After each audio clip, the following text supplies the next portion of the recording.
Wassalatu wassalamu ala asyrofil anbiya'i wal mursalin wa ala alihi wa sahbihi ajmain amma ba'du. Pertama-tama kami ucapkan kepada Ustaz yang telah datang terlebih dahulu ya dari sesuai rencana, Bapak Ketua KMI dan Bapak Pak Idris, Ustaz Distrik telah hadir di tengah-tengah kita. Baik, untuk mensingkat acara, langsung ke acara pertama. Pembacaan ayat suci Al-Quran oleh Ustaz Bahar dan Ustaz Rafi. Assalamualaikum warahmatullahi wabarakatuh.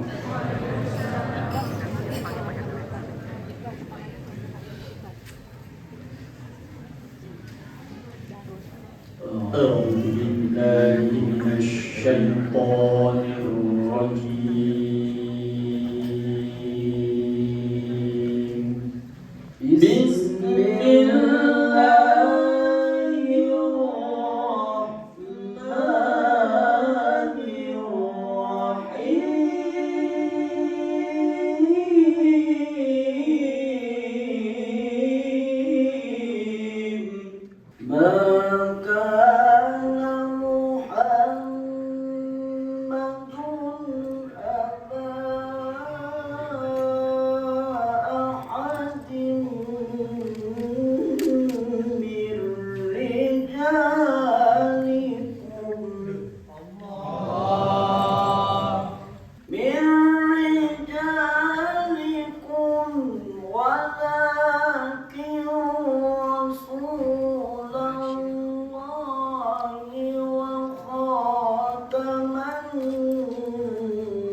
وسبحوه بكرة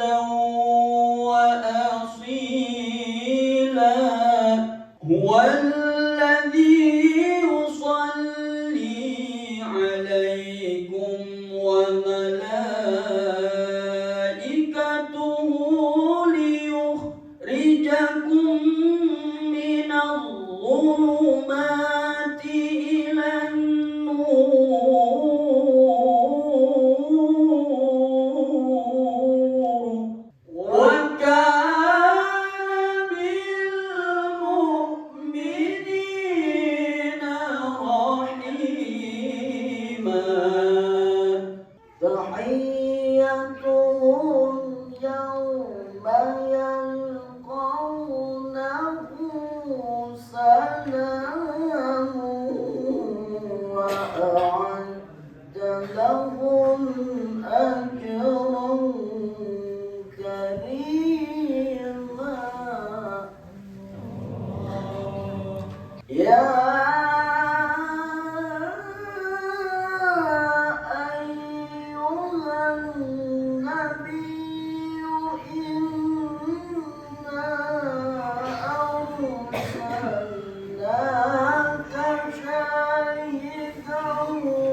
Sadaqallahul azim.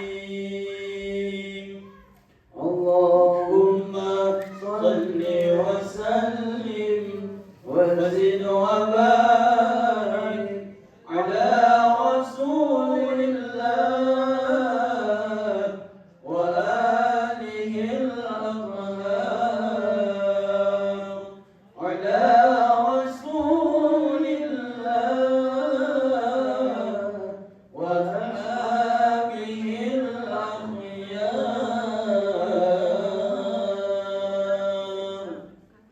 Assalamualaikum warahmatullahi wabarakatuh. Baik, terima kasih.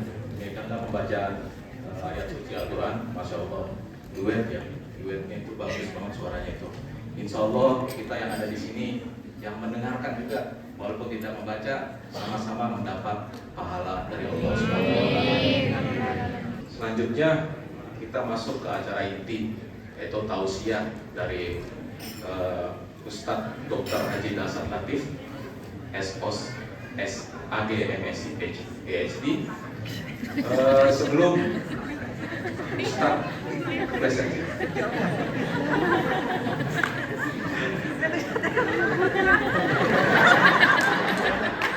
Assalamualaikum warahmatullahi wabarakatuh. Alhamdulillah, alhamdulillahi rabbil alamin. Wa bihi nasta'inu ala umurid dunya waddin. Ashhadu an la ilaha illallah wa ashhadu anna Muhammadan abduhu wa rasuluh. Allahumma salli ala Sayyidina Muhammad wa ala alihi wa sahbihi ajma'in. Amma ba'd. Faqad qala Allah subhanahu wa ta'ala fi kitabil karim. Bismillahirrahmanirrahim. Ya ayyuhalladzina amanu dukhulu fis silmi kaffatan wa la tattabi'u khutuwatis syaitan innahu lakum aduwwun mubin. Wahai orang-orang yang beriman, masuklah engkau ke dalam Islam secara sempurna dan janganlah engkau ikuti langkah-langkah setan, karena sesungguhnya setan itu musuh yang nyata bagi kalian.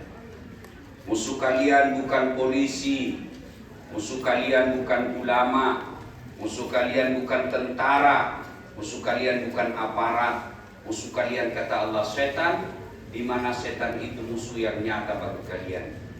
Dan ternyata saat saya mengaji seperti ini, banyak setan yang berkeliaran. Setannya bukan pocong, tapi apa setan yang ada di tengah-tengah kita bentuknya handphone.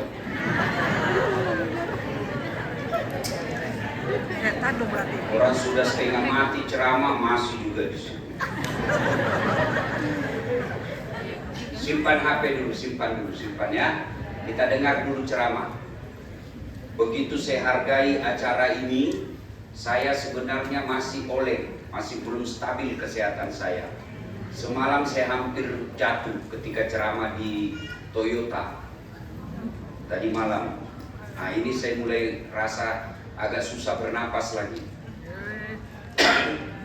Saya minta kita dengar dulu ceramah sebentar saja, ya. Simpan dulu HP-nya. Ini kekurangan saya, kalau saya ceramah ada yang begini-begini, udah enak perasaan saya. Maka ibu-ibu yang pegang HP-nya, saya doakan suamimu kawin lagi.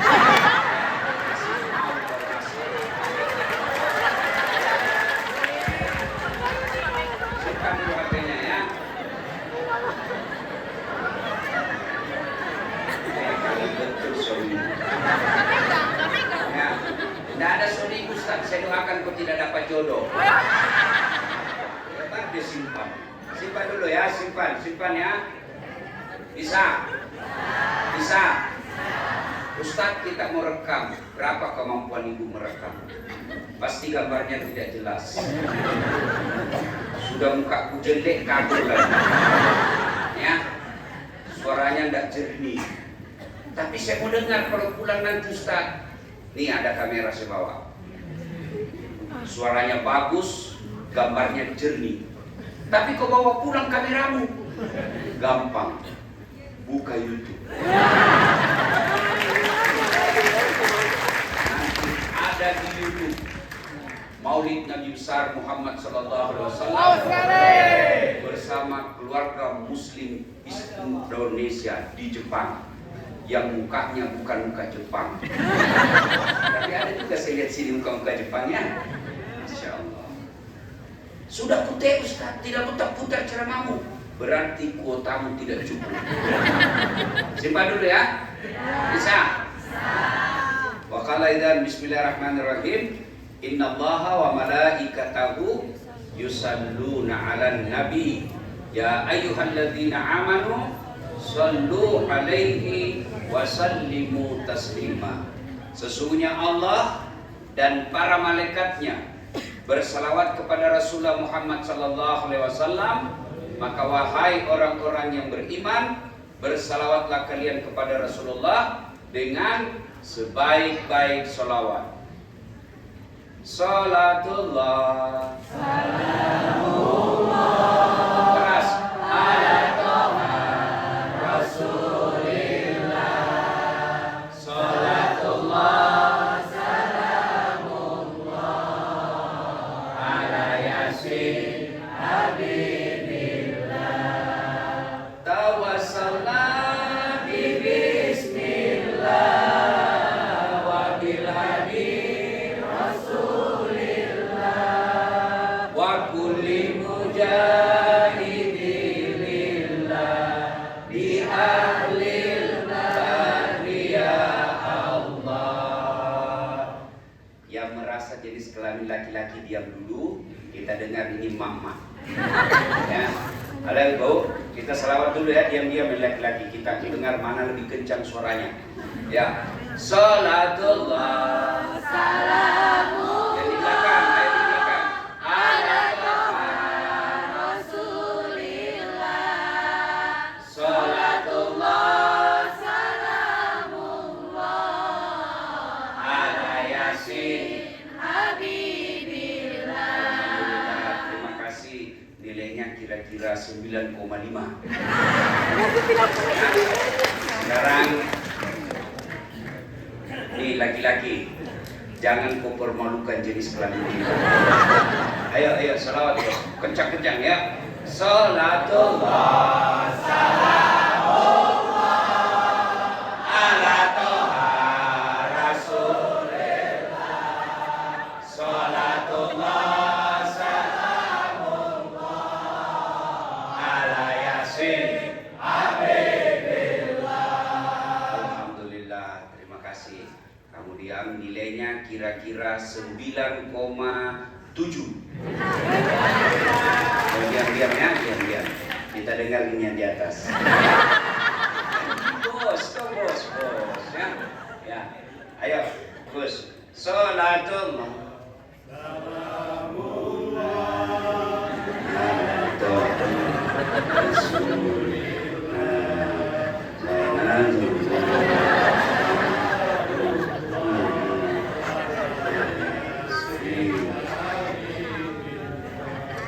ya, nilainya kira-kira 9,9. Ya, dia yang undang saya. Kalau kecil nilainya nanti kecil juga honor. Gus, saya pernah terima honor. Saya naik mobil, saya buka itu honor saya.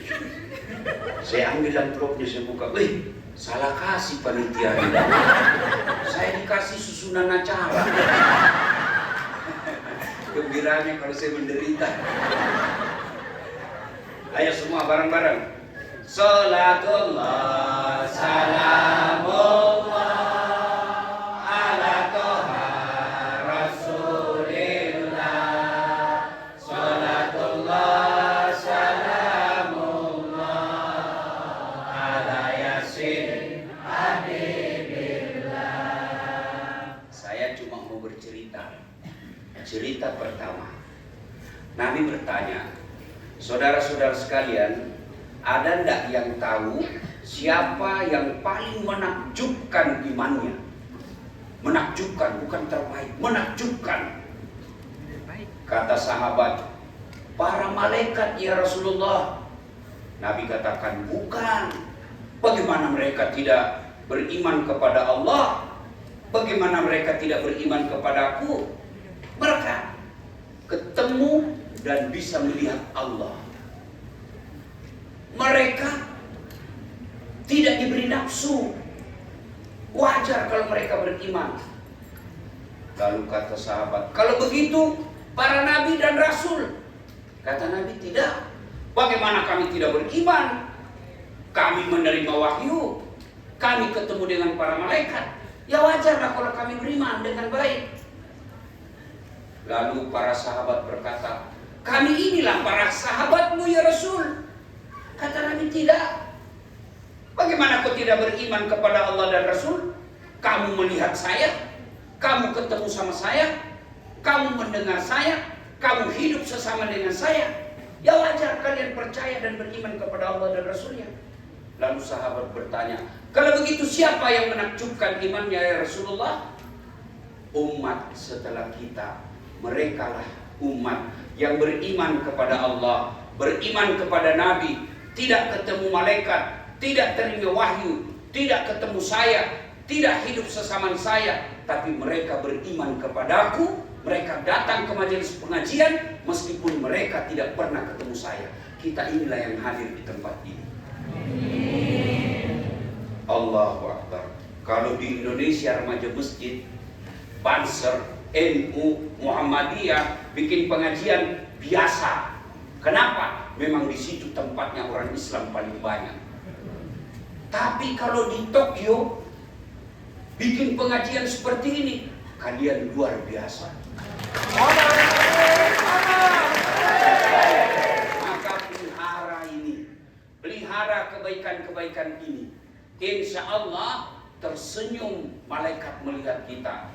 Oh, ada yang datang cuma ikut ramai. Oh, ada yang datang karena mau ketemu calon istrinya. Oh, ada yang datang karena mau pamer jilbab barunya.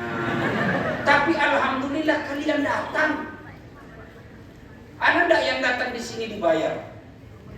Beda kan kalau kampanye, dikasih baju seragam, dikasih honor, dikasih uang makan. Kalian kan tidak. Ada yang datang 2 jam baru sampai di sini. Ada yang ngeluarin duit. Masya Allah, tidak mungkin Allah tidak mencatat kebaikan dalam langkah-langkah kakimu. Kalian mau datang dengar sirah nabawiyah, kalian mau datang dengar karena cinta kepada Nabi, bukan datang karena mau melihat dasar latih. Apa ini? Jelek, kecil, kurus, hitam, besek. Oh, ketawa senang. Tidak usah lagi ketambah-tambah kasih. Maka kita datang karena kita cinta kepada Rasulullah Muhammad Sallallahu Alaihi Wasallam. Kisah kedua, Nabi lahir itu zaman jahiliyah, bukan zaman milenium, bukan zaman batu, bukan zaman teknologi tinggi. Nabi lahir zaman jahiliyah. Apakah jahiliyah itu hanya berkaitan dengan 1400 tahun yang lalu? Tidak. Sekarang pun bisa dikategorikan zaman jahiliyah. Kenapa? Kalau dia mewakili 2 karakter dan sifat. Apa karakternya zaman jahiliyah? 1, sombong. 2, menolak kebenaran. Itu jahiliyah. Kalau kalian sombong, kemudian menolak kebenaran, kalian otakmu, sikapmu, perilakumu, karaktermu jahiliyah. Abu Lahab, Abu Jahal itu senang kepada Nabi. Sebelum Rasulullah diangkat menjadi Nabi dan Rasul, beliau memfavoritkan Muhammad. Bahkan mereka menggelari Muhammad sebagai manusia al-amin yang dipercaya. Kenapa? Mereka tahu Muhammad orang baik, tidak pernah bohong, tidak pernah nyakitin orang, tidak pernah ngambil barangnya orang, maka digelari Al-Amin. Masyarakat Mekah senang sama Nabi. Nabi mulai dibenci setelah usia 40 tahun diangkat jadi rasul. Maka mereka yang merasa hebat, mereka yang merasa bangsawan, mereka yang merasa senior, mereka yang merasa orang hebat di Mekah, merasa siapa Muhammad? Anak baru kemarin, dia Bani Hashim, saya orang baik, saya orang bangsawan. Maka mereka menolak Nabi, bukan karena menolak apa yang Nabi sampaikan, tapi mayoritas menolak Nabi karena dia merasa gue dong. Maka kalau kau sombong, pasti kamu jahiliyah. Apa yang menyebabmu sombong? Ibu-ibu, kau merasa sombong karena cantik. 15, 17, 20 tahun kau masih cantik.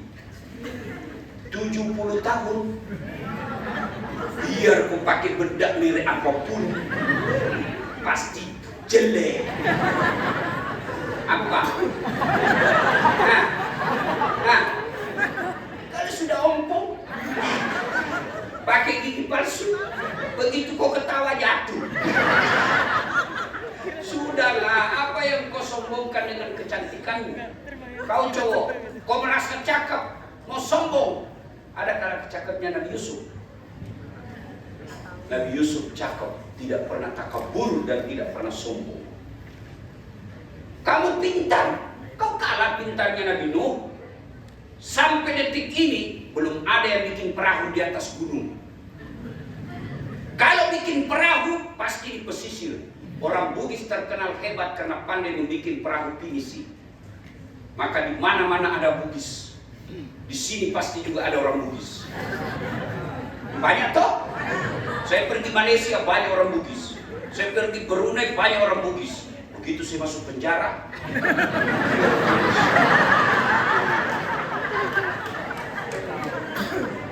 kenapa banyak di mana-mana? Karena dia pandai membuat perahu pinisi. Waktu itu kendaraan alat transportasi paling hebat adalah perahu, kapal. Orang Bugis pandai bikin. Tapi tidak ada saya dapat orang Bugis bikin perahu di atas gunung. Nabi Nuh bikin perahu di atas gunung, begitu cerdasnya. Apa yang membuat kau sombong? Ilmu, nih kau kira ini. Yang gelarnya tadi sebut ini moderator salah. Yang kau bilang sos, emangnya saya pembersih lantai.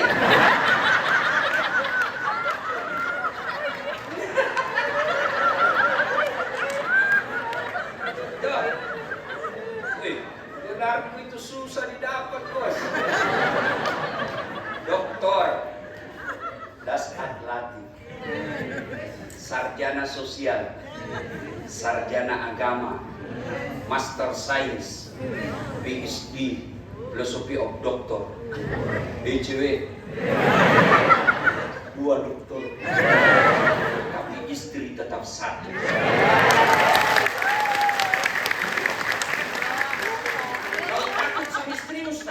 Tidak, cuma istriku lebih berani.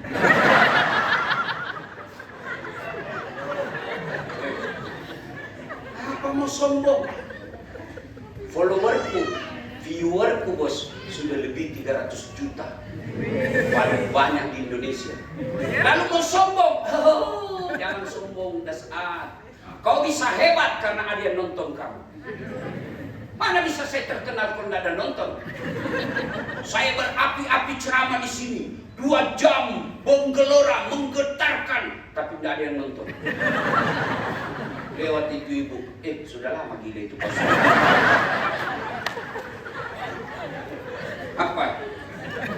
Apa yang kamu sombongkan? Allah sampaikan dalam Al-Quran, wa ma utitu minal ilm illa qalila. Saya tidak kasih kau ilmu kecuali sedikit. Apa yang kau sombongkan dengan ilmu? Dia kasih pikun ke Tuhan? Apa? Tak bisa kau bedakan mana istri mana pembantu. Pensiun dia Pak Ustaz. Kemudian diprotes sama istrinya. Pak, biasanya kalau kau mau pergi kerja kau cium jidatku. Ini sudah hampir 1 minggu, tidak pernah kau cium-cium saya. Dalam hati suaminya, astagfirullah. Hati siapa sih cium saya? Ternyata tetangga yang cium. Apa yang kau sombongkan dengan ilmu? Ada ustadz yang sombong? Ada nggak ustadz yang sombong? Banyak. Mana yang tidak mau menerima perbedaan? Hanya dia mau masuk surga sendiri. Ini salah, ini bid'ah, ini masuk neraka. Kau panitia hari kiamat.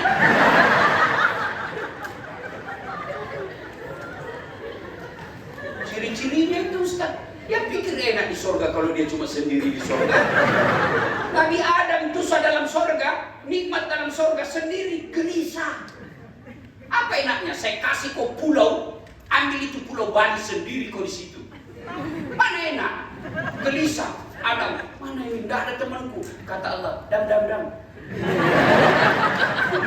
Adam, ini bahasa Ustaz.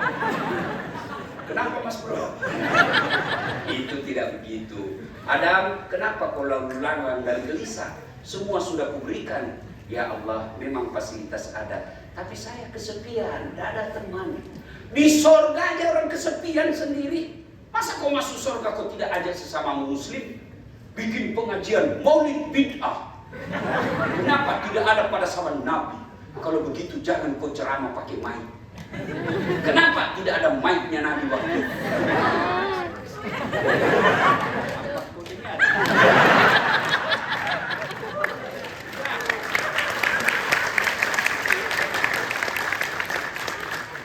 Jangan kita masih sama-sama Nabi kita Muhammad, masih sama rukun Islam, masih sama rukun iman, masih sama kiblat kita. Masa kau tuduh kami sesat hanya karena kami maulid? Yang bagus, kau tidak mau maulid, tidak usah. Tapi jangan kau tuduh kami sesat. Tapi sebenarnya mereka juga peringati maulid, cuma bukan maulid namanya. Apa? Sirah Nabawiyah. Sama aja itu, casingnya yang berbeda. Ya Bu, malah mulai sekarang, kalau ada orang yang berbeda dengan kamu, jangan kau sombong melecehkan dia. Kalaupun dia sesat, kau tidak tanggung kesesatannya. Tapi kamu wajib memelihara persaudaraanmu sesama muslim. Apalagi kalau kau merantau seperti ini. Kalau temanmu mau kunut silakan, kau tidak usah kalau kau tidak mau. Temanmu mau angkat takbir tinggi-tinggi setelah itu begini. Silakan, jangan kau bilang kedinginan ke sini. Ya? Tidak. Apa kau mau sombong? Karena kaya. Ada kala kayanya Nabi Sulaiman. Itu Nabi Sulaiman bu kerikil rumahnya emas. Ada di sini kerikil rumahnya emas. Gelangmu aja tidak ada emas. Iya lagi. Apa yang kamu sombongkan? Orang Bugis dulu kalau dia kaya giginya dia kasih emas. Mana-mana dicerita. Tidak mau kalah penjual ikan. Berapa ikan? Ini penjual ikan banyak juga cincinnya. Dia bilang semua ini. Jangan sombong karena kekayaan.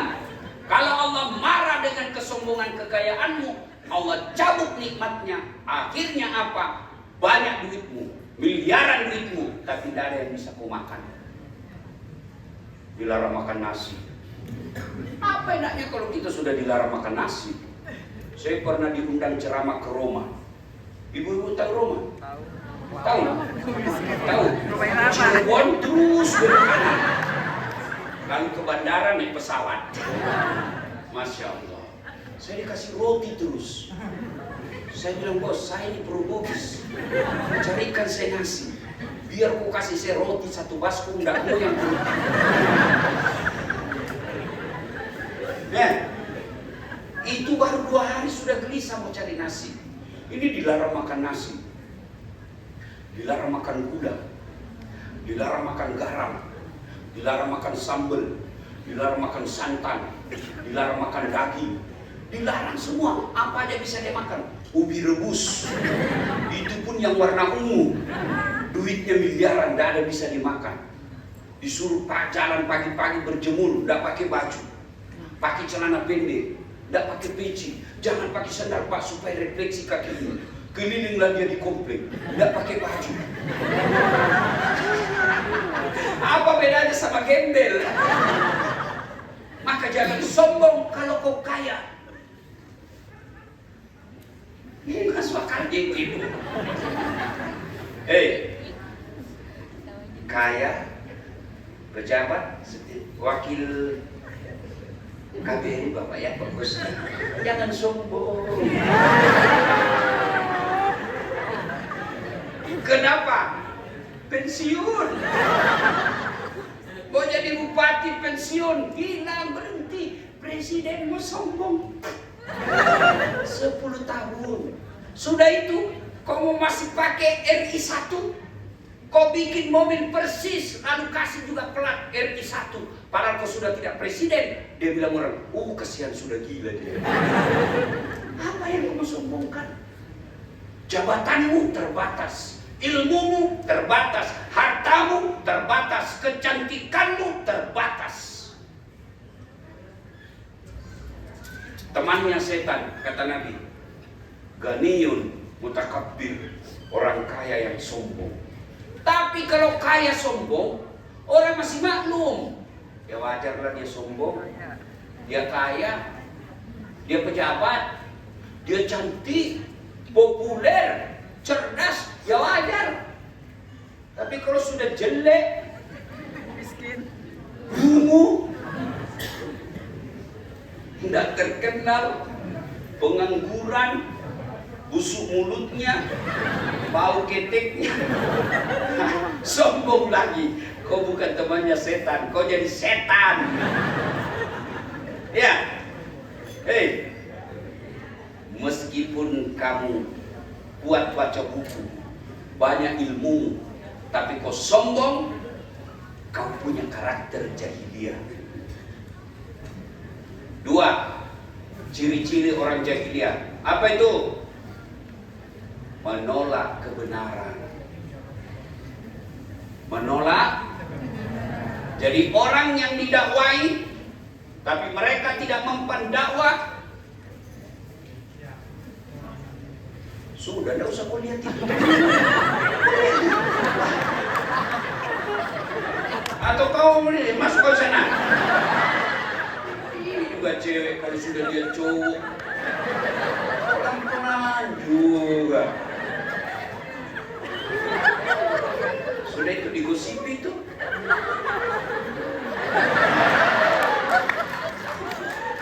Salatullah.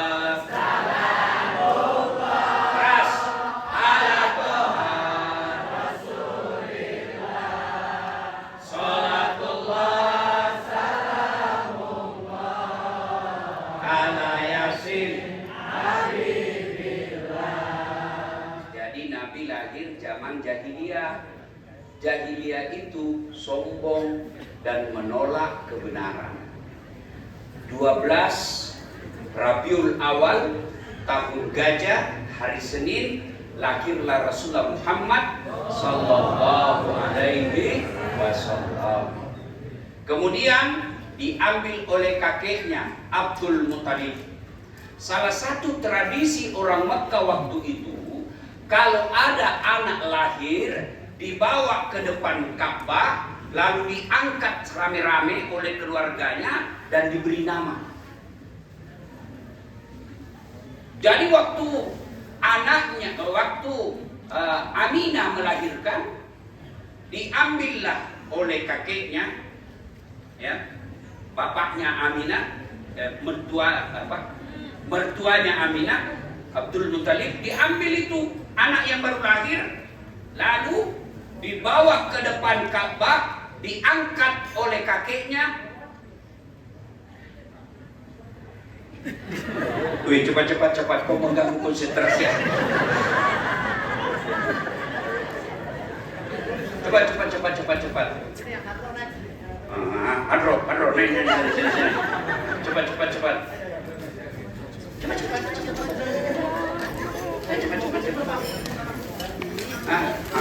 sudah di sini.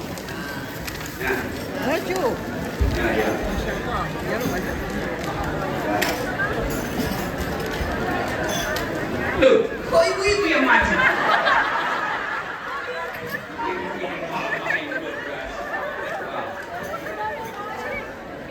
Ya.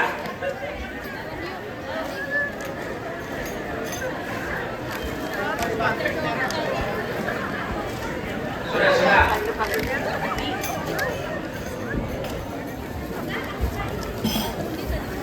Sudah ya? Duduk lagi. Waktu saya tinggal 15 menit. Ya. Sudah, duduk. Oke. Nah.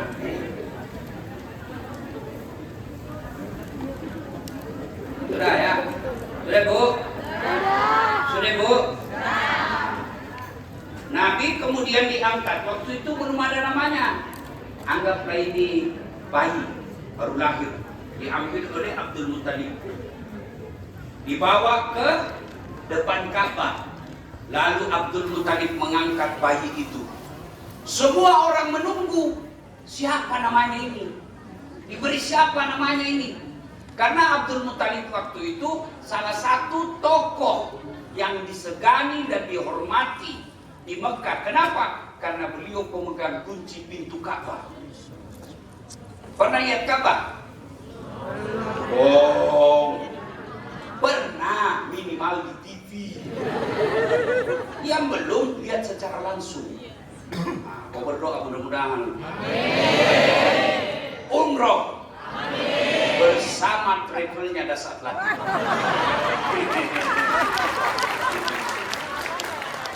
Nah, diangkat. Seluruh orang Makkah yang hadir di tempat itu menunggu-nunggu siapa namanya ini bayi.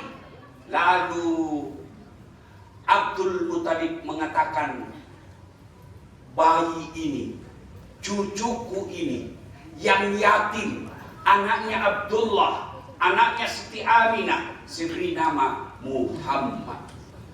Heran semua orang Mekah. Kenapa? Belum pernah ada manusia diberi nama Muhammad. Dari Adam sampai lahirnya anaknya Siti Aminah tidak pernah didengar nama Muhammad. Maka orang Mekah bertanya, apa itu? Biasanya kan dikasih nama neneknya. Maka orang Mekah itu begitu. Orang Arab, misalnya bapak saya Abdul Latif, lahir anaknya namanya Das'ad Latif, lahir lagi anakku, dia kasih lagi nama Abdul Latif. Begitu dia.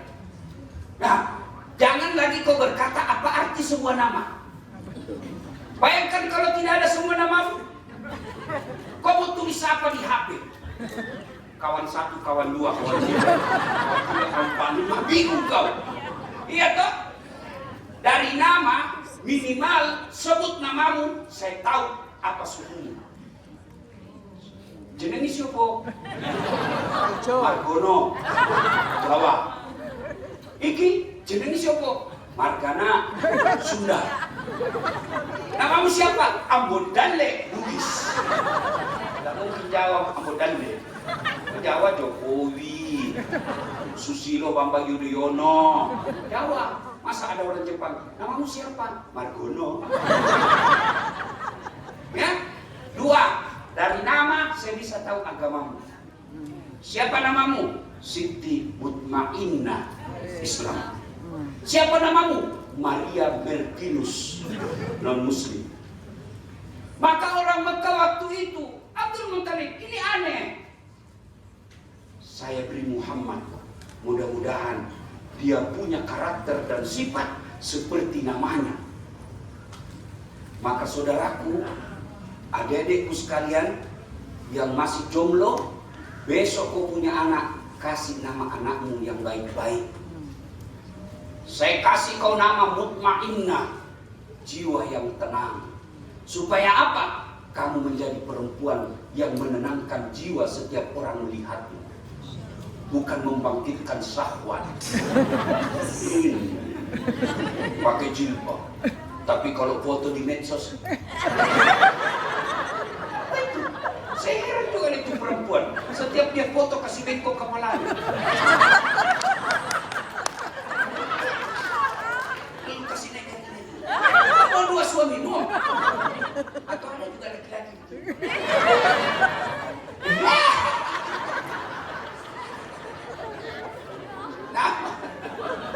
Nama penting. Nah, saya kasih kau nama Khalid. Siapa? Pejuang Islam. Nama lengkapnya Khalid bin Walid. Saya mau kau seperti dia, menyebarkan Islam, tidak pernah takut dengan senjata apapun. Saya mau kau seperti dia. Lahir anaknya, nah, saya kasih kau nama Lionel Messi. Apa Lionel Messi baru PC? Supaya kau jago main bola. Apa PSSI tidak pernah masuk juara dunia? Dia bilang hebat juara dunia. Dimanapun pasti kalah. Argentina pernah kalah, Brasil pernah kalah, Italia pernah kalah, Indonesia tidak pernah kalah. Kenapa? Tidak pernah masuk.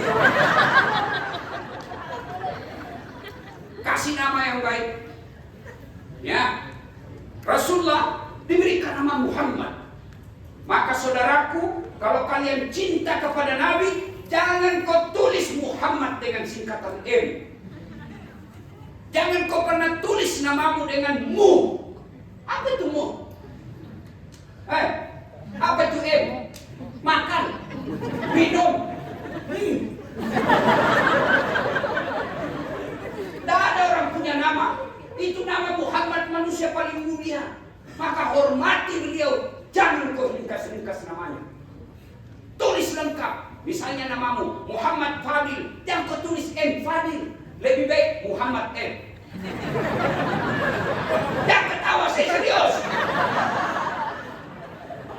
Ya. Allahu Akbar. Kalau kalian menghormati Nabi-Mu, tulis dengan lengkap namanya. Muhammad Abdullah, Muhammad Yunus. Jangan M Yunus. Kau tidak cinta kepada Nabi. Dan kalian kalau punya namamu Muhammad, jaga marwahnya Muhammad. Jangan sampai kau Muhammad tapi kau minum. Muhammad tapi tidak sholat. Muhammad kau ganggu istrinya orang. Cari kau nanti Nabi. Kenapa kau jelek-jelekan nama?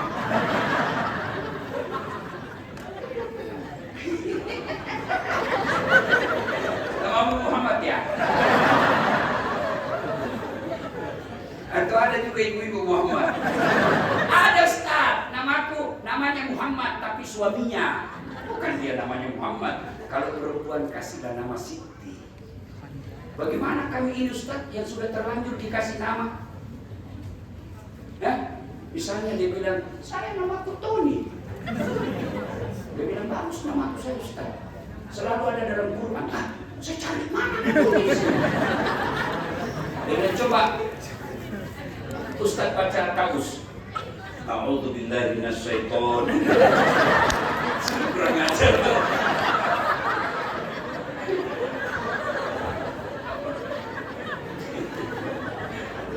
Ada mahasiswaku, dia tulis namanya W Taufik W sudah, dia kuring kasih itu, kasih panjang. Dia bilang terlalu panjang Ustaz.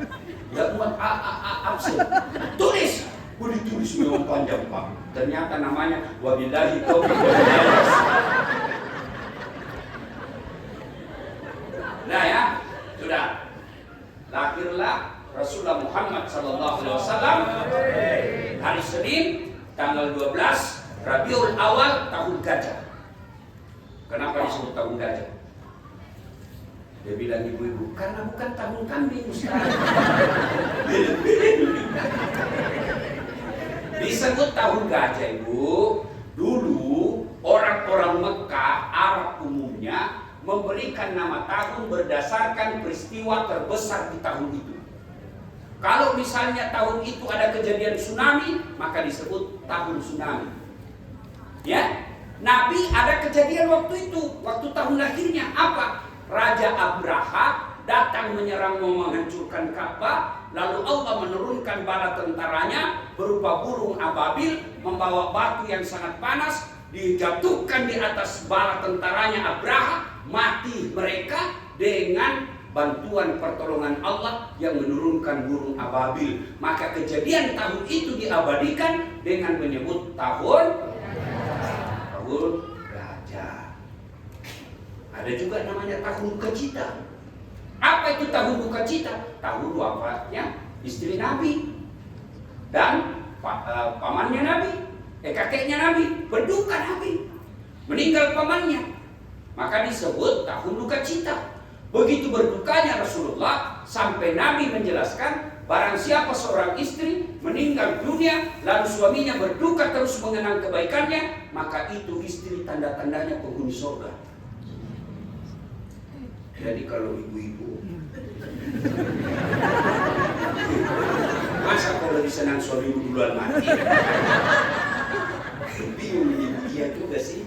Masa saya duluan mati? Kalau misalnya ibu duluan meninggal, lalu suamimu mengenang kebaikanmu, tidak menikah lagi. Kenapa istri saya jadi meninggal? Betul sifatnya, meskipun dia malas tapi aku sayang. Rasa-rasanya tidak bisa kusambung hidupku. Itu ciri-ciri ibu penghuni surga. Tapi kalau sebaliknya, begitu ibu meninggal, suamimu masuk kamar berteriak, "Merdeka!" Hei, jangan berjaga suamimu, Bu. Coba saya waktu baru menikah, saya bilang sama istri saya, jangan kau pernah melanggar undang-undang. Karena kalau kau melanggar undang-undang, kau bisa dipenjara. Iya begitu, Ustaz. Iya. Makanya jangan pernah melanggar. Penjajahan di atas dunia harus dihapuskan karena tidak sesuai dengan pri kemanusiaan dan pri keadilan. Makanya jangan kau jajah saya. Saya suamimu, bukan jajahanmu. Kadang kau siap saat kau suruh suamimu video call, saya di kantor nih. Itu penjajahan, melanggar undang-undang. Maka ada di sini membayangkan dirinya tuh dijajah sama istrinya. Berhenti kau jadi laki-laki kau sama istrinya. Apa kamu takut? Memangnya dia kasih kau modal 25 miliar. Kau juga yang belikan baju, kau juga yang carikan uang. Tapi dia mengamuk, Ustaz. Kenapa harus dia mengamuk? Dia pecahkan piring, bantu pecahkan semua. Piring, gelas bisa dibeli. Harga diri sebagai suami tidak boleh injak-injak istri. Takdir! Takut sama istri. Ya, dah. Lahirlah Nabi. Tahun Dajjal. 4 hari setelah lahir diambil ibu susunya, namanya Khalimatus Sa'diyah. Kemudian setelah usia 4 tahun dikembalikan ke Mekah. Kenapa? Karena menjaga kemurnian bahasa. Tradisi orang Arab Mekah waktu itu, kalau ada anak-anak lahir dibawa ke kampung supaya apa? Memelihara kemurnian bahasa Arabnya. Kan kalau di kota bahasa sudah gabung-gabung. Misalnya di Jakarta. Kan kalau dulu sebelum mewah itu Jakarta, kan orang Betawi. Kemana lu? Gak tahu. Kaki lu di atas kaki gue sih. Gue injek. Gue sudah bilangin, lu lawan dulu. Sekarang dicampur-campur. Lu kemana? OTW. Ya kan? Nah, supaya terpelihara bahasa Arabnya Nabi, dibawa ke desa. 4 tahun dikembalikan. Setelah 4 tahun, barulah bersama dengan ibunya.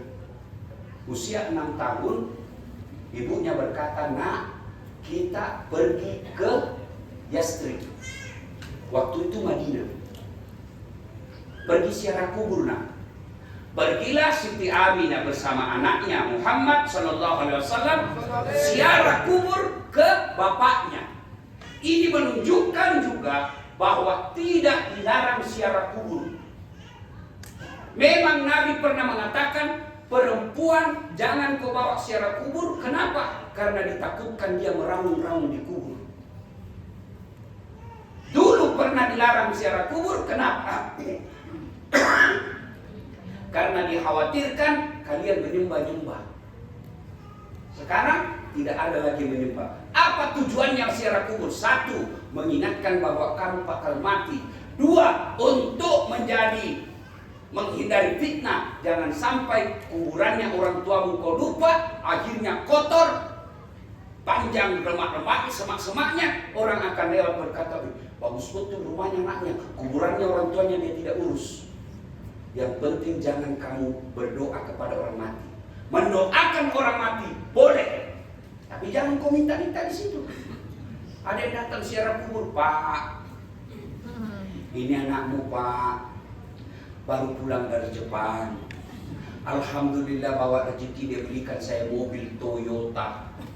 Pak, ini sebentar lagi mau menikah. Doakanlah anakmu supaya dia proses pernikahannya lancar.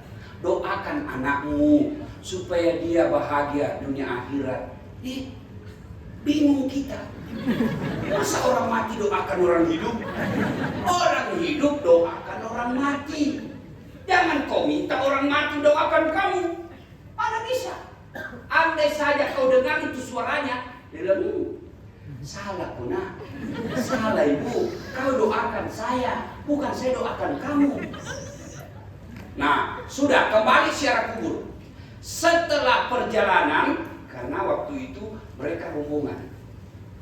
Karena Siti Aminah punya juga beberapa budak yang dihadiahkan oleh bapaknya. Karena Pak Abdul Muthalib itu orang kaya juga di zamannya. Nah, pulang. Di perjalanan tiba di sebuah desa namanya Desa Abwa. Wafat ibunya Rasulullah SAW usia 6 tahun. Bayangkan, 6 tahun sudah yatim piatu. Maka jangan kalian cepat menyerah. Jangan kalian merasa tantangan hidupmu berat, tidak sebanding dengan hidupnya Rasulullah Muhammad Sallallahu Alaihi Wasallam. Ada di sini yatim piatu usia 6 tahun. Coba angkat tangan. 6 tahun sudah yatim piatu? Tidak ada. Rasulullah 6 tahun sudah yatim piatu, tidak pernah melihat bapaknya.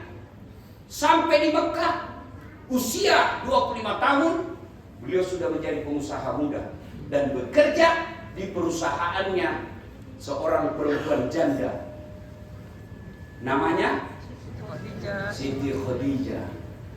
Lalu Siti Khadijah punya asisten namanya Nafisah. Khadijah selalu cerita kebaikannya Muhammad. Wah, ini pegawai saya baik, jujur, disiplin, tidak pernah bohong, untungnya bagus. Ya, bagus juga dipandang-pandang wajahnya. Nafisah sadar, oh, bunda ini senang sama pegawainya. Lalu Nafisah menjadi tim sukses. Macomlah. Tapi dia menjaga kedua belah pihak, tidak mempermalukan orang yang diurusnya. Maka datanglah Nafisah kepada Muhammad dan berkata, ya Muhammad, bagaimana menurutmu kalau ada perempuan suka kamu? Alhamdulillah. Tapi ini perempuan sudah tua dari kamu, tidak jadi masalah. Tapi dia sudah 2 kali janda, tidak jadi masalah. Jadi kalian cowok sudah 5 tahun kau cari istri tidak dapat balik haluan. Kau cari janda. Hei, Jan, ada di sini. Kau datangi baik-baik supaya kau tidak selalu menghayal. Jan, ada perusahaannya, ada mobilnya, ada rumahnya, agamanya baik. Silahkan datang. Dia mau Ustaz, tapi mau muntah lihat saya. Itu jadi masalah. Sudah. Lalu Muhammad berkata, tidak jadi masalah, biar tua, tidak jadi masalah. Tapi dia bosmu, tidak jadi masalah. Tapi kata Muhammad, yang jadi masalah, betulkah dia suka saya? Kata Nafisah, tenang, saya punya urusan. Maka datanglah Nafisah kepada Siti Khadijah, Bunda, bagaimana menurut Bunda kalau ada laki-laki yang suka? Alhamdulillah terbuka jodoh. Cuma ini lebih mudah dari Bunda, tidak jadi masalah. Tapi dia pegawaimu, tidak jadi masalah. Yang jadi masalah, betulkah dia suka saya? Kata Nafisah, tenang Bunda, saya punya urusan. Ini disebut menghargai kedua belah pihak. Maka perempuan tidak ada salahnya kalau kau yang melamar laki-laki. Tidak ada haram. Daripada kau menunggu, iya kalau ada yang datang. Kalau tidak ada datang, maghrib.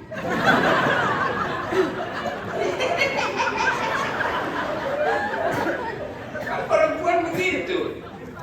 Wah, ada yang lamar 20 tahun. Siapa lu? 25 tahun. Siapa sih? 30. Siapa ya? 45. Siapa saja. Maka saudaraku, akhwat, jangan pernah gengsi kalau kau melihat laki-laki yang baik. Tidak ada salahnya. Kita menginginkan perempuan dan laki-laki yang baik, jodoh yang baik. Maka cari jodoh, penting cantik, tapi jangan jadi prioritas. Kenapa? Cantik ada batasnya, cakep ada batasnya. Penting kau cari orang kaya, tapi jangan prioritas. Kenapa? Ada batasnya. Penting kau anak bangsawan, tapi jangan prioritas. Kenapa? Ada batasnya. Tapi utamakan agamanya. Syukur-syukur kalau kau dapat sudah cantik, keturunan baik-baik, orang kaya, hafal Quran. Itu yang paling ideal. Tapi kalau ada 100 perempuan, belum tentu ada satu di antara mereka. Ada cantik, tapi goblok. Ada lagi pintar, mukanya hancur.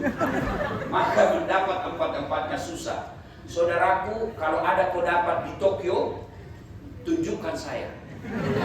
Kalau kau tidak mau, saya selesaikan.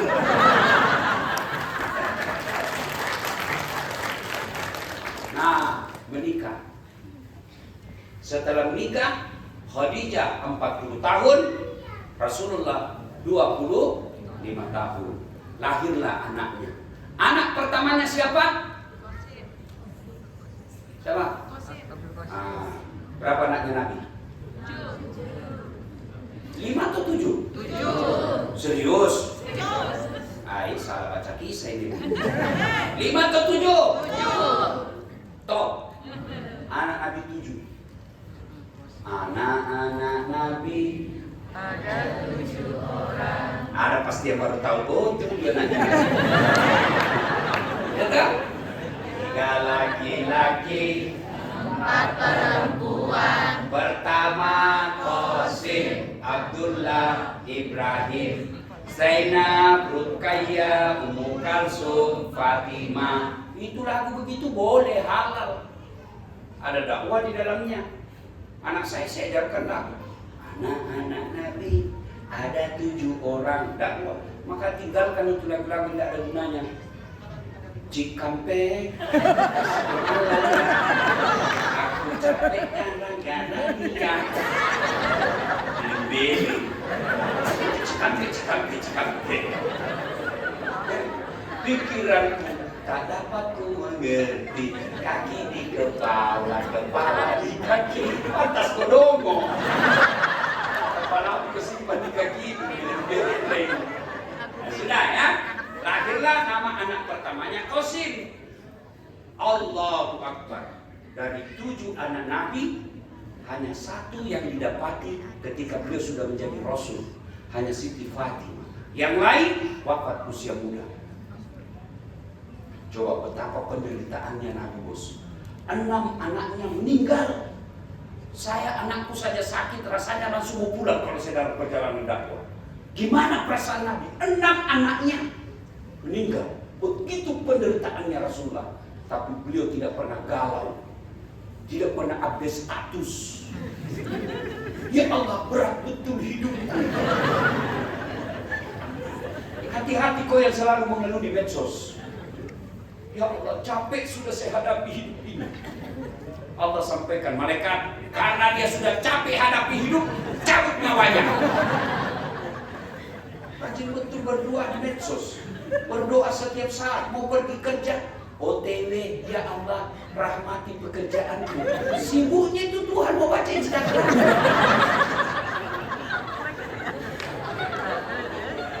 Nah, usia kemudian 40 tahun, Nabi sudah punya kepekaan sosial. Ya, sudah mulai kepekaan sosial. Kenapa ini orang Mekah menyembah batu? Kenapa Mekah ini menyembah berhala? Lalu mereka, Rasulullah pergi ke gua Hira atau Sur? Hah? Gua Hira atau gua Sur? Hira. Oke, naik. Nabi berenung tiap malam, 3 hari 3 malam tidak pulang. Tiba-tiba datang Jibril membawa wahyu. Iqra, kata Nabi, saya tidak tahu membaca. Iqra, baca. Saya tidak tahu membaca. Dipeluk sampai Nabi sesak napas, lalu Nabi mengucapkan Iqra, bismi rabbikal ladzi khalaq, dan seterusnya. Nah, Bu, pulang Nabi menggigil sampai kepada istri beliau. Beliau katakan, saya kedinginan, tolong selimuti saya. Istri beliau tidak banyak tanya. Beliau istrinya langsung mengatakan, sami'na wa ata'na. Diambilkan selimut, diselimuti Rasulullah Muhammad sallallahu alaihi wasallam. Bu, 3 hari 3 malam hilang suamimu.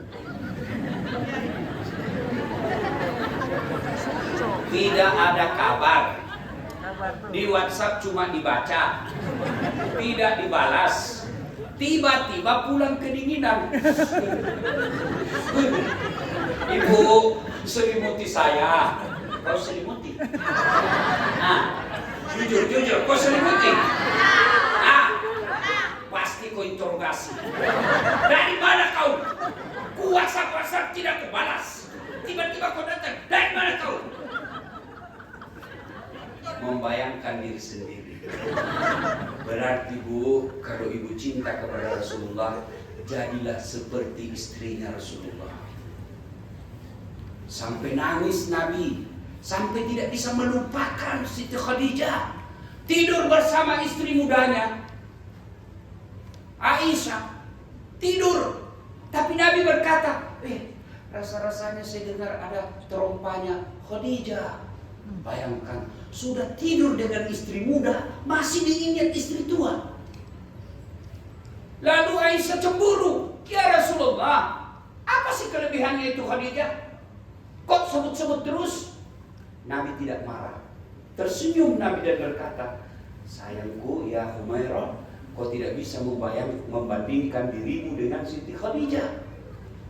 Khadijah, tidak ada orang percaya saya, dialah orang pertama percaya kepada saya. Ketika orang boikot saya, 3 tahun tidak boleh bertransaksi Bani Hashim, Khadijah habis hartanya untuk membantu kami orang Islam. Tidak bisa kau bandingkan dirimu. Maka ibu-ibu, jadilah Siti Khadijah. Insyaallah. Hei! Kenapa kau ketawa? Berat. Memang berat karena hadiahnya surga. Kalau tidak berat, kipas angin kau dikasih.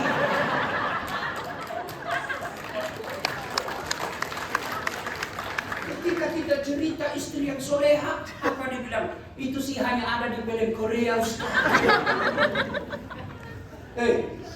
Ibu mau masuk surga dengan gampang? Benar. Takati suami. Suami saya jelek, takdirmu. Karena kalau dia cakep, dia malu jalan sama kau. Tenang kau Pak, saya bela kau hari ini. Bu, itu perempuan paling gampang masuk surga.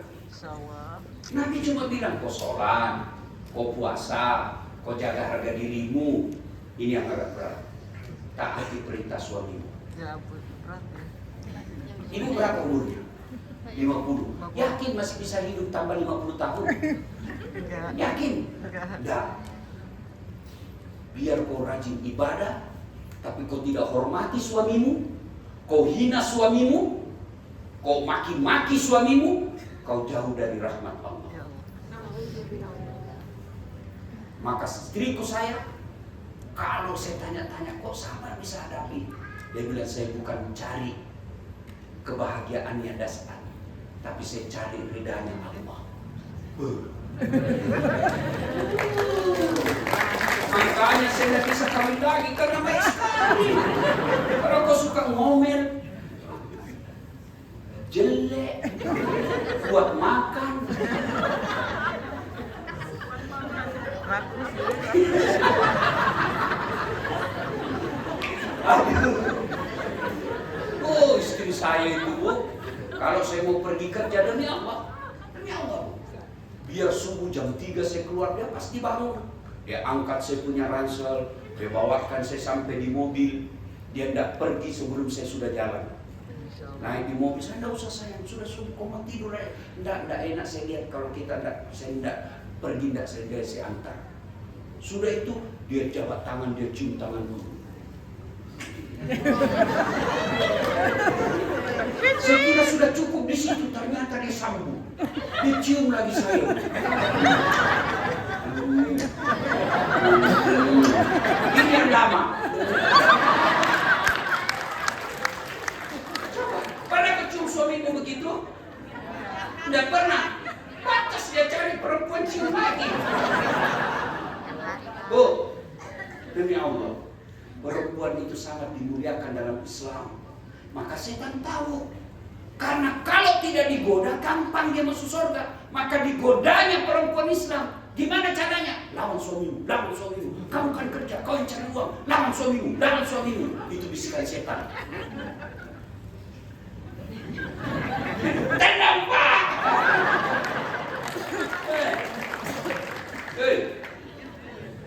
Maka jangan cari muka sama suamimu. Cari ridha Allah. Insya Allah kau akan gampang masuk surga. Dan hebatnya itu perempuan, kau tidak tanggung dosanya suamimu.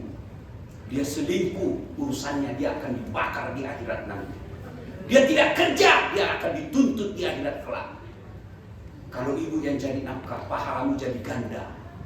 Andai saja pahala itu dikalkulasi berupa angka, sebagai suami 5 pahalanya, sebagai istri 5 pahalanya. Karena suami tidak menjalankan tugas fungsi sebagai suami, ibu yang melaksanakan cari nafkah, maka nilainya suamimu 0, kamu dapat 10. Tidak ada yang sia-sia. Yang penting ketika kau bekerja di negeri orang, jaga harga dirimu. Itu wanita terhormat, petarung namanya. Jangan kau hina suamimu. Kalau dia tidak sholat, urusannya. Tapi ketika istri tidak sholat, istri tidak puasa, istri tidak kudung, istri jalan keluyuran, dicari nanti itu suaminya. Mana ini suaminya ini? Kok bisa begini suamimu, istri? Ya, maka ibu tenang aja hidup. Jangan selalu ngomel. Mana kita bisa betah di rumah kalau kau ngomel aja kerjamu? Pernah dengar ceritanya itu Ustaz Dasar yang didorong istrinya ke sumur? Iya. Setan gak mau Bos ya. kan ada istri ngomel aja kerjanya. Suaminya berikan perhiasan, senang istrinya. Kata suaminya, dek, kita pilih lihat sejarah kubur ya, sejarah sumur tua. Ini sumur usianya 400 tahun, dalamnya 10 meter. Dekat dengan sumur, dia bilang suaminya, kau lihat dulu, dalam enggak bang, paling sampai di lutut, oh dangkal berarti. Begitu di istrinya dekat sumur, bibir, sumur biasa ya. Bibir sumur. Ini sudah tanda-tanda saya sudah capek. Didorong istrinya, ngomel aja kau di situ. Dengar juga, ngomel kau. Suaminya di atas. 1 jam kemudian, Bu, tiba-tiba dari dalam sumur ada makhluk tinggi besar hitam keluar. Kaget suami. Hei, siapa kamu? Saya jin penunggu sumur ini. Saya sudah 400 tenang-tenang di dalam. Ada perempuan ngomel aja. Ada betah saya. Lebih baik saya yang laki. Sudah paham? Paham? Kenapa suamimu tidak betah? Sudah paham?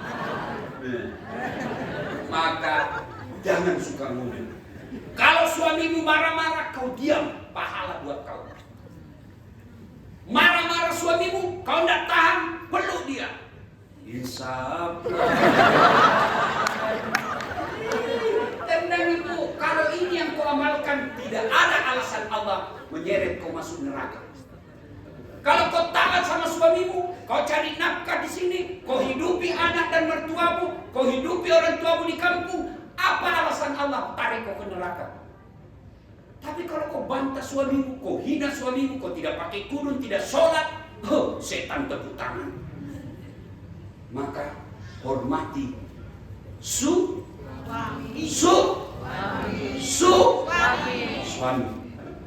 Setan pasti jengkel didengar saya. Tapi pulang nanti pasti dia bilang, enak saja itu Ustaz.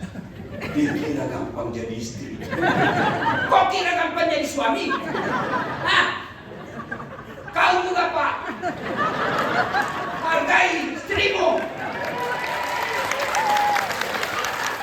Karena itu saya bela kau. Kok kira gampang jadi istri? Dia suka ngomel. Tidak apa-apa. Kalau dia ngomel, pasti ada masalah. Supaya berhenti ngomel, berikan perhiasan.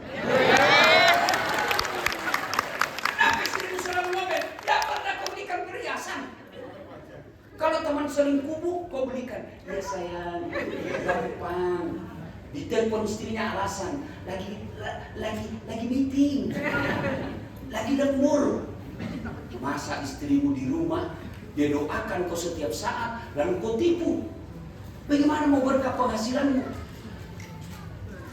Hah? Istriku jelek Ustaz. Dia jodohmu. Karena kalau dia cantik, diambil orang. Karena kau juga. Jelas?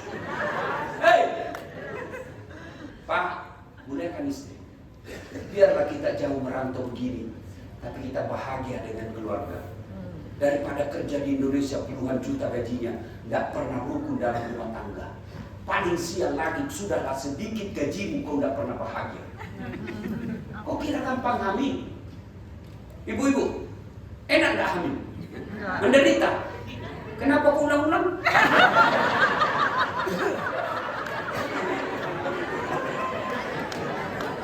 Hei, muliakan istrimu bos.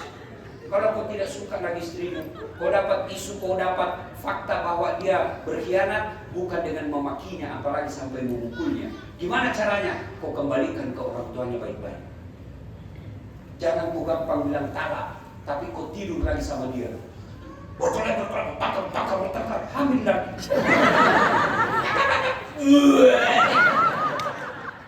Bukan laki-laki Islam itu yang begitu. Kalau kau tidak senang, kembalikan dia ke orang tuanya secara terhormat. Begitu. Masih tidak ada perubahan. Pengadilan agama minta kau cara baik-baik, jangan saling menghina. Karena bagaimanapun dia pernah menjadi istri. Ibu bapak saudara-saudara sekalian, saya masih mau ceramah, tapi waktu jual yang membatasi kita. Sudah lebih 15 menit ini. Tambah. Kok kira saya penjual coklat? Tambah. Ada si warung. Ya, insya Allah lain waktu dan kesempatan. Saya cinta kalian semua karena Allah. Saya berdoa Allah mudahkan rezeki. Saya pesan khusus 2024 kalian jangan salah memilih pemimpin. Kurang apa negara kita bos? Kaya raya. Itu Indonesia, kalau diambil negara Indonesia, dipindahkan ke Eropa, benua Eropa, tertutup semua negara Eropa masih ada sisanya. Begitu besarnya negara kita. Tapi kok kita rakyat Indonesia jauh-jauh merantau cari nafkah. Padahal di negara kita juga banyak pekerjaan. Kenapa orang asing yang datang bekerja tanpa kita? Maka tidak usah menghina yang pemimpin, tidak usah memaki anggota DPR kita. Lebih baik 2024 jangan kau salah pilih. Kalau kau pilih pemimpin yang baik, kalau kau tidak nikmati adik-adikku, minimal anak dan cucuku nanti yang nikmati itu. Insya Allah. Kira-kira Amin. siapa Ustaz? Amin. Amin. Demikian mudah-mudahan. Amin ya. Dari mana datangnya cinta? Cakep. Berpantun ini. Dari mana datangnya cinta? Dari Facebook turun ke WA. Dari mana datangnya kecewa? Ternyata ketemu, ternyata berbeda. Makanya jangan percaya medsos. Ya. Buah nangka, buah kemiri. Buah pepaya, buah salak. Itulah buah-buah. Demikian, Assalamualaikum warahmatullahi wabarakatuh.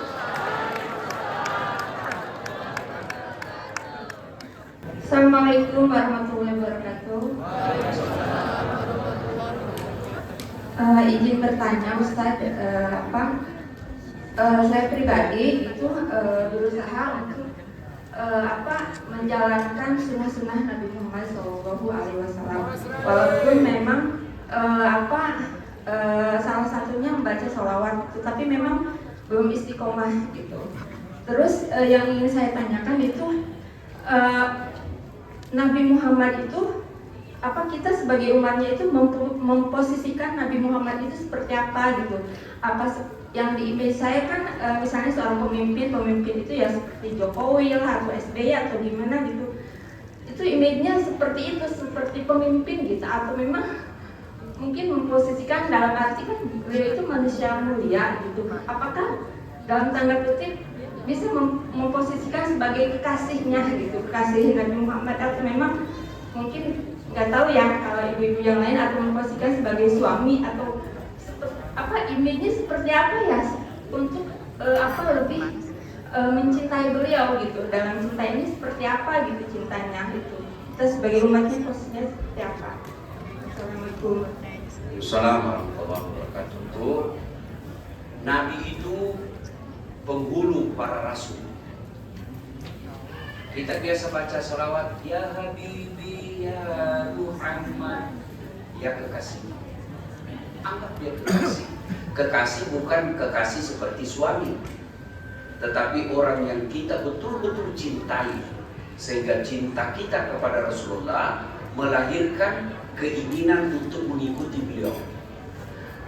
Dia diposisikan, pertanyaan diposisikan sebagai apa? Bukan pemimpin. Beliau adalah rasul kita, nabi kita, di atas dari presiden.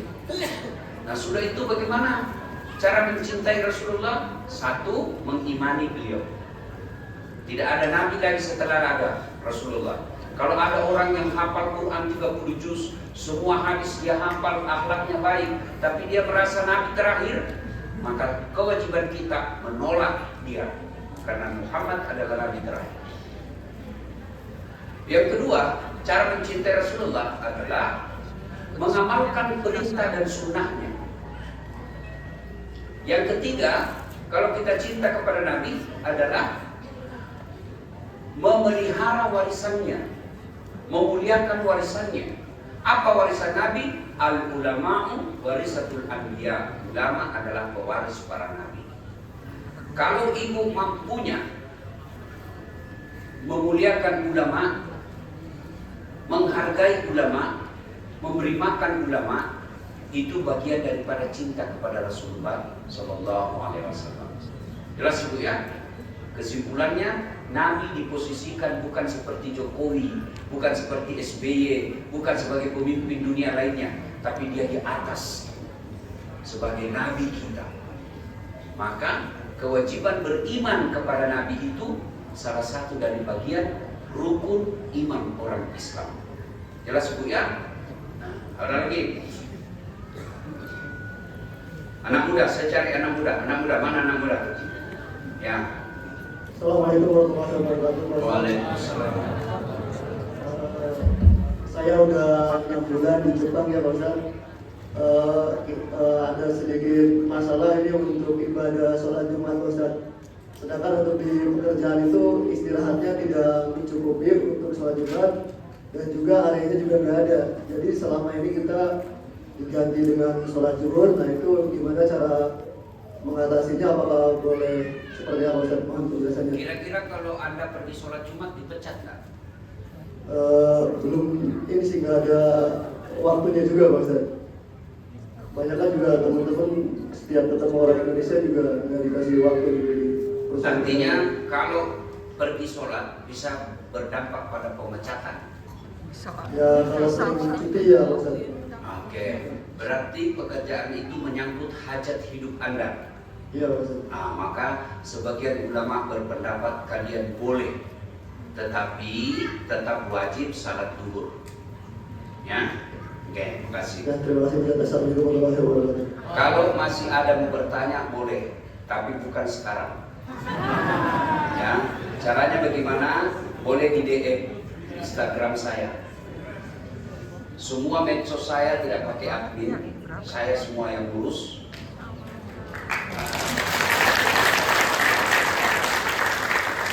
Saya dakwah tidak pakai manajer. Cuma resikonya kalau bapak hubungi saya biasa agak lama baru balas. Tidak juga sampai sebulan, paling pagi, besok paginya baru balas. Karena malam biasanya tuh di atas pesawat baru saya scroll lihat, oh ini tanya. Ya, boleh catat yang belum follow saya. Oh follow lah ulama. Masa artis kok follow? Apa pun dapat kalau artis? Alamat palsu. Dikasih lihat kok dadanya, dikasih lihat pahanya. Enggak juga kok dikasih pegang. Bikin ngeras pikirannya.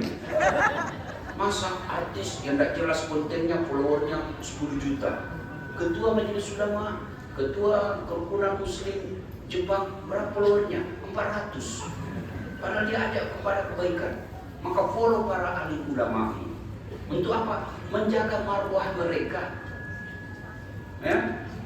Nah, follow saya bos. Di Instagram. Dasat Latif tidak pakai spasi, tidak pakai titik. Dasat Latif 1212. Centang biru. DM di situ. DM di situ insya Allah ya. Dasat Latif 1212. Banyak yang pakai nama saya, tapi bukan saya karena namanya banyak. Tapi yang centang biru itu saya punya. Ya. Nah, kemudian kalau mau WhatsApp juga boleh. Nomor telepon saya 081 21 22 22 298. Ulang. 081 21 22 22 298. 5 kali 2. Cuma kalau WhatsApp biasa, saya jujur biasa tidak terjawab karena tenggelam. Ya, biasa lebih 1000 masuk, ya saya. Apalagi kalau tidak ada namanya biasa memang terlambat saya balas. Biasa sudah lebaran, harus sedih ya, saya pilihkan. Ya, maka lebih enak SMS. SMS itu nomor kontak saya. Saya tidak pakai manajer. Itu nomor kontak saya langsung. 081 21 22 22 298 SMS.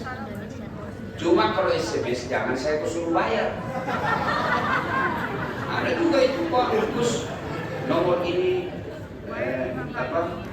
jika Anda setuju membayar ketik yes 625 rupiah. Jika setuju ketik yes. Masa kau bertanya saya lagi kau suruh bayar?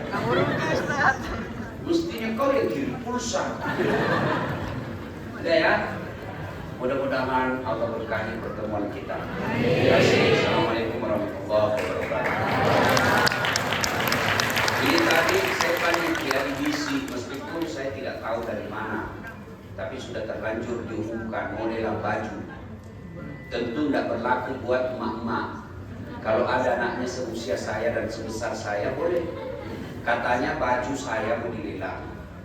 Baju saya memang Bapak boleh cari deh, di toko mana pun tidak ada samanya. Kenapa? Karena saya bikin sendiri. Beli kainnya di Saudi, ya. Kemudian mendesainnya, memilih motifnya saya bikin sendiri, benangnya, warnanya semua saya bikin sendiri. Maka tidak ada itu dijual. Saya bilang, bukan saya yang jahit. Saya bilang sama tukang jahit saya, jangan pernah ada kau jahit lalu kau kasih orang lain supaya tidak ada samanya. Boleh lihat sendiri mana ada sama baju saya. Nah, maka saya lelang baju saya. Siapa yang berminat, dilelang, namanya dilelang. Bagaimana caranya coba dilelang?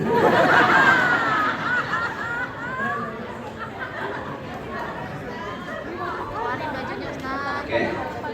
Mana bajunya? Baju motif yang paling saya senang seperti ini. Makanya banyak warnanya, ada kuning, ada hijau, ya, ada merah. Nah, yang hijau begini, jangan lagi kau pikir itu terus bajunya Ustaz dia pakai.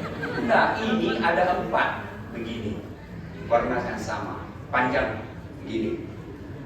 Duitnya untuk apa? Pendirian Masjid As-Solihin di Yokohama. Yoko yang ngambil itu yang benar. Hah? Oh, ada hamanya. Oke. Yokohama. Biar saya yang lelang. Yang Ustaz. Ini baju ini yang saya pakai. Yang Ini dipakai Ustaz. ya, ciri khas saya. Dan memang bukan bilang ibu-ibu ini dibilang saya kecil. Ya, tentu kalau bapak besar bisa untuk kemanakan, bisa untuk cucu, bukan untuk ibu. Ya, kasih anaknya dengan iringan doa, mudah-mudahan anak saya lebih hebat dari Ustadz Daskar. Ya, dia kan bahkan bangga kalau dilihat seperti di bajunya ini. Dia lihat saya di YouTube, oh itu bajunya, sini ada baju saya sekarang. Nah, maka jangan juga aku beli kasihan murah-murah. Nah, siapa yang memulai?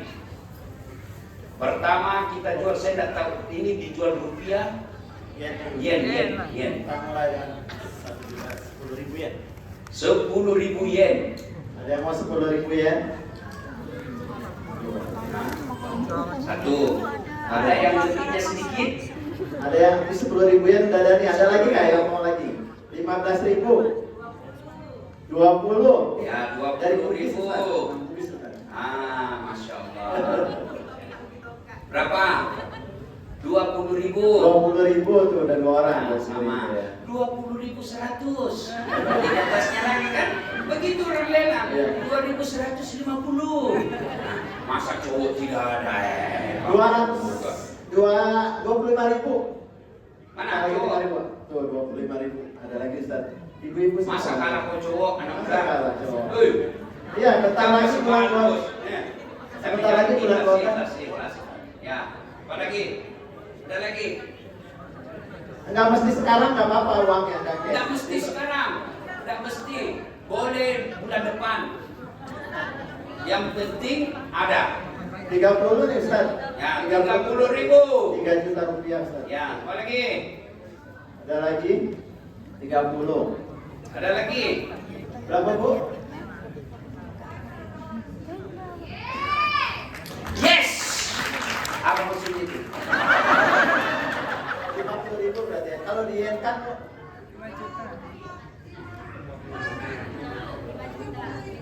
70.000 yen. 7 juta. I love you full.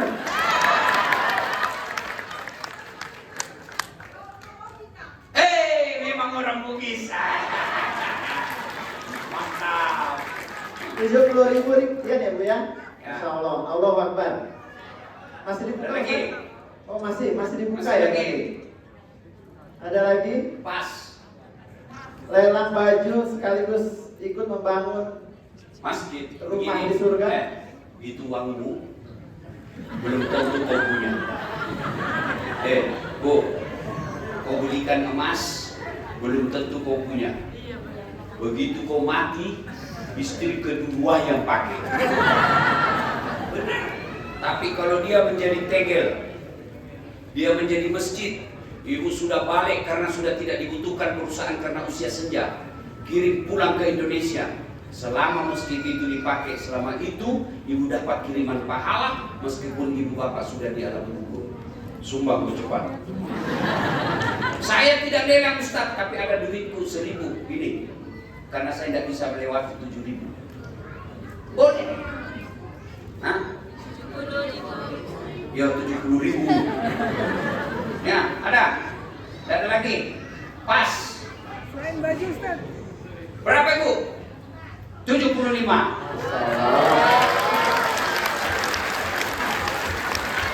Ada lagi. Ayo. Berapa? Berapa Bu? Berapa?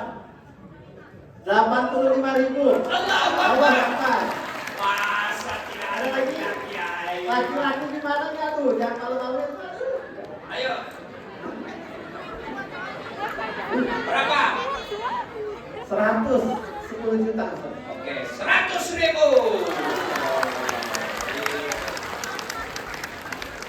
Yang ibu yang dari Bugis tetap nyumbang.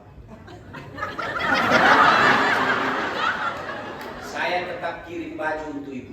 Masya Allah. Nah, nanti kasih panitianya atau ibu WhatsApp saya, kan ada di nomor WhatsApp toh. Nah, WhatsApp saya kirim. Apakah saya kirim ke keluarganya ibu di Sulawesi atau saya kirim ke sini? Mantap sekampung saya. Bu, nanti minta nomor WhatsApp ya Bu ya. Ada lagu Pindrang, lagu versi Bugis tapi lagu Jepang. Ini lagunya. Oritana Takarawa Ajana Oriku. Nah, itu lagu Bugis itu tapi versi bahasa Jepang. Ada yang satu lagi tadi yang cewek cantik itu Yang 85. 85. Saya kirim juga untuk adik juga. Nah, tapi bukan kau yang pakai deh ya. Adikmu atau kemanakan. Yang satu lagi 100.000. Iya. Ada lagi? Hah? Bajunya ada yang ukuran besar enggak? Kira-kira umurnya berapa Bu? Ya jodohnya ibu lah itu ya. Kira-kira XL ya Bu ya? Tunggu dulu saya kasih. Ada yang mau jadi relawan contoh?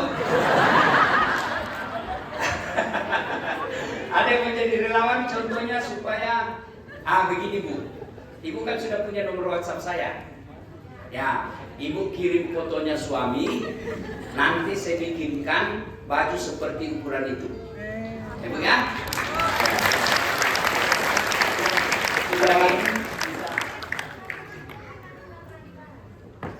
Saya Bu pernah WhatsApp. Nah, itu saya bilang tadi tuh. Biasa memang lama. Biasa tidak terjawab kan. Hah? Oh iya begitu. Istri saya saja biasa ada saya balas WhatsApp-nya. Dia bilang kenapa pernah balas? Baru kulihat ada kah? Dulu. Oh iya minta maaf. Maafkan saya Bu ya. Saya cinta ibu karena Allah. Ayo, apa lagi? Cukup. Itu juga tadi ada WhatsApp ke saya alamatnya ya. Apakah saya kirim ke sini atau kirim ke Indonesia alamatnya? Ya? Oke. Uangnya jangan kirim ke saya. Kirim ke panitia. Ya, Alhamdulillah hari ini sudah 200.000 kan? 185 dan 70. Ya, Alhamdulillah. Alhamdulillah. Ada lagi? 3 orang ini bisa ke depan. Itu bersama. Ada lagi? Tadi. 110 Ustaz. 110. Alhamdulillah. Nanti WhatsApp ke saya Bu ya. Ya, saya Karena ingin didata juga sama panitia. Jadi silakan maju ke depan. Yang 14 enggak usah. Oh iya kan. Oke. Oke, nanti Saya mau saya. ibu foto sama saya. Saya mau minta. Boleh Bu? Boleh? Ya, yang lain yang tadi 3 orang silakan. Ya, silakan. Ya, mau tanya silakan, Bu. Ya. Ini, Bu. Suaranya ketahuan. Waalaikumsalam. Ini kan tadi kan Ustaz bilang jadi istri jangan bawel. Ya. Dia gas saya ini. Oke, Bu. Terus. Kalau saya ini termasuk istri paling bawel Ustaz, karena suami saya orang Jepang, mualaf. Oke, Jadi alhamdulillah. yang untuk mendidik suami saya itu sebenarnya saya, seharusnya kan laki-laki, tapi ini tanggung jawabnya saya. Ya. Kalau setiap dia pulang atau gimana, udah sholat belum? Udah sholat belum? Sama saya kayak ke anak gitu Ustaz. Bawel banget, udah sholat. Pasti suaminya ibu menderita dari mati. Jadi kalau itu orang Indonesia kerja betul. Ya, oke Bu. Baik, yang begitu bukan kategori yang saya maksud dalam ceramah. Ya, karena ibu tujuannya adalah untuk mendidik. Kadang anak kita cubit kan? Ya, itu apa? Bukan karena kita marah, tapi karena kita sayang. Sayang kadang-kadang kita cubit supaya dia selamat. Kadang-kadang kita marah karena kita ingin dia lebih baik. Insya Allah niatnya bagus ya. Kalau sudah dimarah-marahin tidak mau, pakai lagi versi baru. Versi apa? Bujuk. Bujuk dia. Maka ibu perdengarkan dakwah, tapi ibu sudah terjemahkan. Subscribe supaya dia nonton.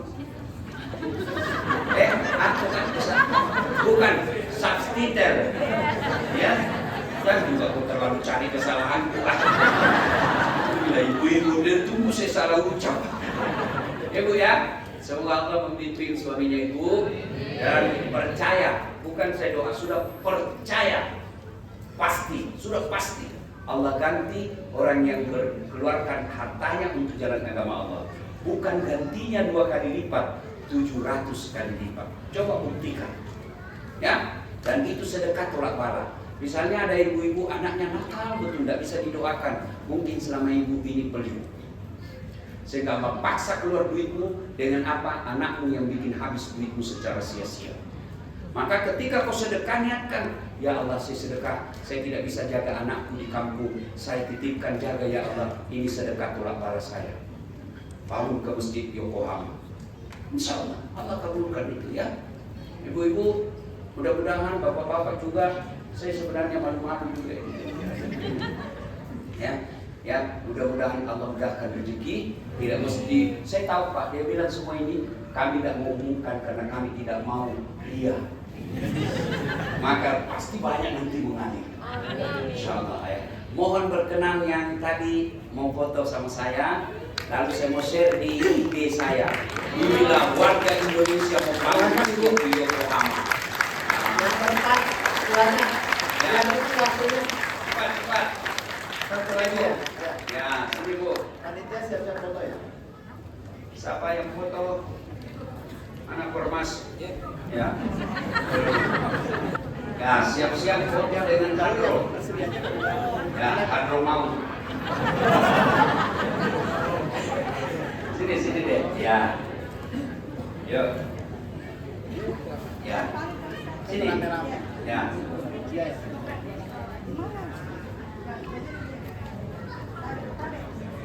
Boleh. Ibu WhatsApp saja saya nanti mau kasih kepada siapa. Ya. Nanti dikirim. Ya. Sini. Ya. Nih. Ya. Oke. Tunggu dulu saya kasih senyumku yang terbaik. Sini ya. Pura-pura bahagia.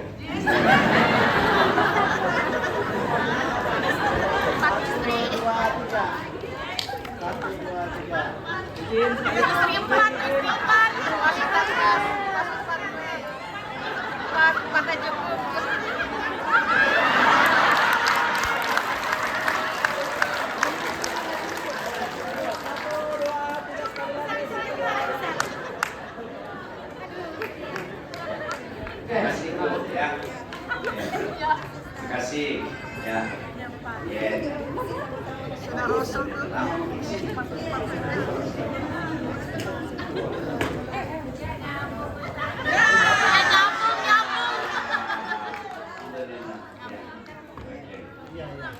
Oke, makasih. Iya. Saya tahu keluarga ini itu, Masya Allah. Ya, tidak ada rumah tangga ini masalahnya ibu suaminya pelaut, tapi tetap setia. Siap ada lagi. Saya kalau saya marah-marah istriku, saya tidak balas. Saya cuma, kenapa tak jarang di rumah? Saya menyanyi dari kamar. Tiap malam engkau ku tinggal pergi. Bukannya aku sengaja. Demi kau dan si buah hati, terpaksa aku harus begini. Itu jadi kalau istrimu marah-marah kau menyanyi saja. Bila kami di sisiku, hati rasa syadu. Oh, dia mulai senyum-senyum itu. Ya. Ayah salam adik.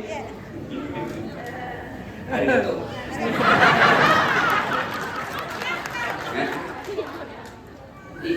Ibu WhatsApp saja saya. Ya. Arigato segus tamak.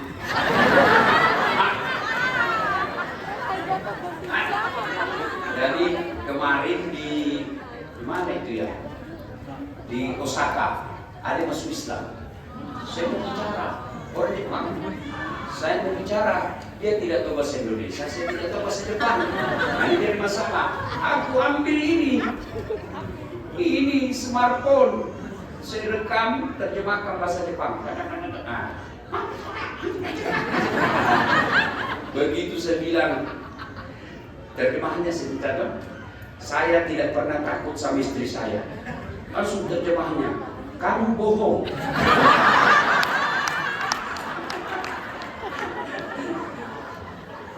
Sudah ya? Oke, terima kasih. Bila itu topik walidaya. Assalamualaikum warahmatullahi wabarakatuh.